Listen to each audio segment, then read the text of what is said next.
இஃப்தார் drink இல்லாமல் நோம்பே start ஆகாது. மொஹப்பத் கா ஷர்பத் செம்ம ரெஃப்ரெஷிங்காக இருக்கும். எப்படி செய்கிறதுன்னு பார்த்துடலாமா? பேனில் 1 கப் தண்ணீரை பாயில் பண்ணிவிட்டு 2 ஸ்பூன் அகர் அகர் சேர்த்தா போதும்.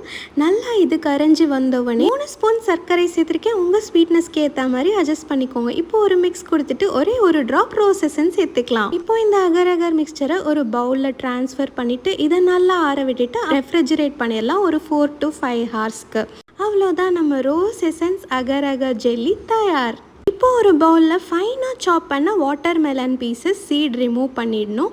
செஞ்சு வச்சுருந்த அகர் அகர் பீசஸ் ஸ்வீட்னஸ்க்கு ஏற்ற மாதிரி கண்டென்ஸ்டு மில்க், ரோஸ் சிரப் சேர்த்து இல்லைனா ரூ ஆஃப்ஸா கூட சேர்த்துக்கலாம், உங்கள் சாய்ஸ் தான். நல்லா காய்ச்சி ரெஃப்ரிஜரேட் பண்ண 2 கப் சில்டு மில்க், ஒரே ஒரு ஸ்பூன் சப்ஜா விதைகளை சேர்த்து இதை நம்ம ஃப்ரிட்ஜில் ஒரு 1 ஹவருக்கு வச்சிடலாம். சர்வ் பண்ணுறதுக்கு முன்னாடி ஐஸ் க்யூப்ஸ் போட்டு நல்லா சில்லுன்னு சர்வ் பண்ணுங்கள். கண்டிப்பாக இந்த ட்ரிங்கை ட்ரை பண்ணி பாருங்கள்.